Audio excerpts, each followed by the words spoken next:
Assalamualaikum warahmatullahi wabarakatuh.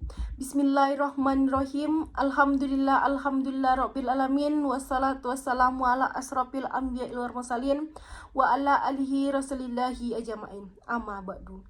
Alhamdulillah, segala puji bagi Allah yang Maha Pengasih dan lagi Maha Penyayang, yang senantiasa mengabulkan doa-doa hambanya selagi kita senantiasa mengingat kepadanya. Pertama, marilah kita panjatkan kehadirat Allah Subhanallah Ta'ala, yang mana pada kesempatan kali ini saya dapat memberikan ceramah kepada hadirin sekalian dalam keadaan sehat walafiat.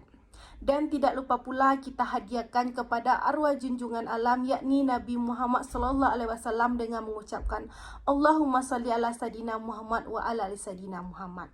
Baiklah, pada kesempatan kali ini saya akan menyampaikan ceramah singkat untuk memenuhi salah satu tugas kuliah saya pada salah satu mata kuliah.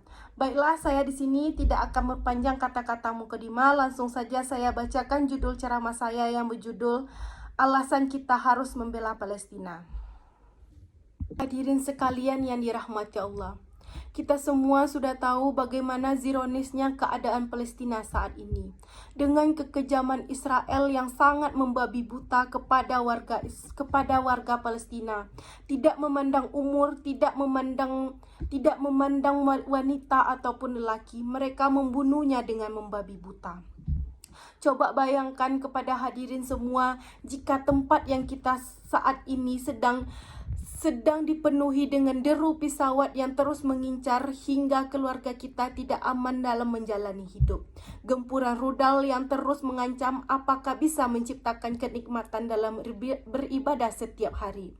Lalu bagaimana jika dampaknya mengakibatkan korban jiwa dari keluarga dekat, tetangga ataupun kita sendiri?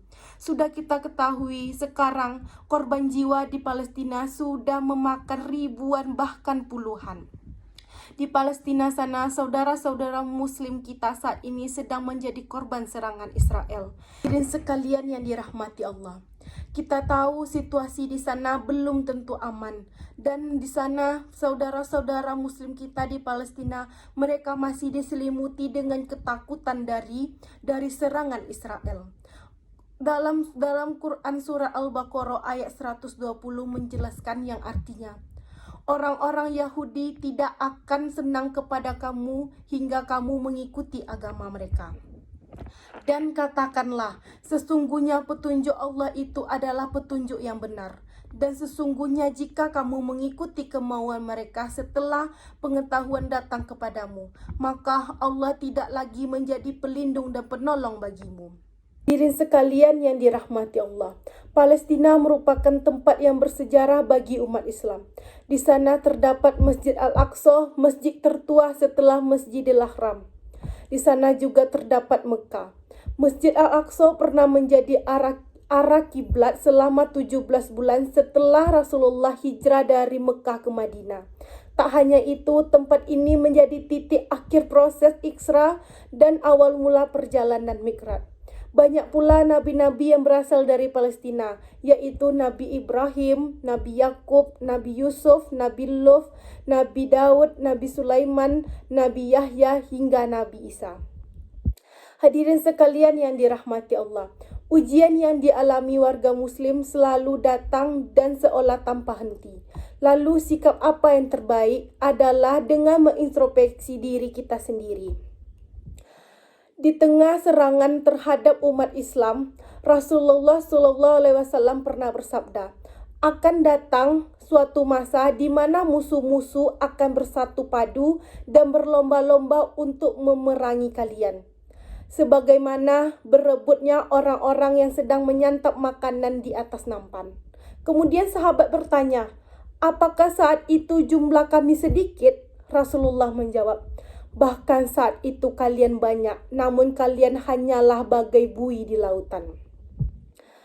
Rasulullah melanjutkan, Allah akan menimpahkan kehinaan di atas kalian hingga kalian kembali kepada agama kalian. Hadirin sekalian yang dirahmati Allah, terlepas dari situasi yang sedang dialami saudara-saudara muslim kita di Palestina, Kembali ke ajaran Islam yang benar adalah salah satu solusinya. Menegakkan tauhid yang murni dan lurus hingga membersihkan segala kesyirikan. Niscaya akan menuntun ke jalan kejayaan bagi umat Islam. Dalam surat An-Nur ayat 55, Allah menjanjikan umatnya berkuasa di bumi jika tetap beriman, mengamalkan amal soleh, menegakkan kebenaran Islam, hingga meninggalkan perbuatan syirik. Sebagai saudara seiman, kita dapat membantu para korban di Palestina sesuai kemampuan dan kapasitas kita. Seperti kita menyalurkan bantuan kepada warga-warga Muslim yang ada di sana. Melalui sumbangan yang diberikan, semoga ini turut melindungi kita dari panasnya api neraka. Tak hanya itu, warga Muslim juga sebaiknya turut melakukan kunut nazilah dalam solat demi mendoakan saudara-saudara Muslim kita yang menjadi korban di Palestina. Allah, tolonglah kaum Muslim kami di Palestina dan bantulah saudara-saudara kami di seluruh dunia. Karena serangan Israel saat ini tidak memandang usia, tidak memandang lelaki atau perempuan. Baik itu balita, orang tua, semuanya sudah dibunuh. Dan oleh karena itu kita sesama manusia Muslim, kita harus mendoakan bagaimana baiknya untuk warga Palestina di sana. Baiklah, hanya itulah yang dapat saya sampaikan pada ceramah singkat pada hari ini. Mohon maaf atas segala kesalahan dan saya akhiri dengan Assalamualaikum warahmatullahi wabarakatuh.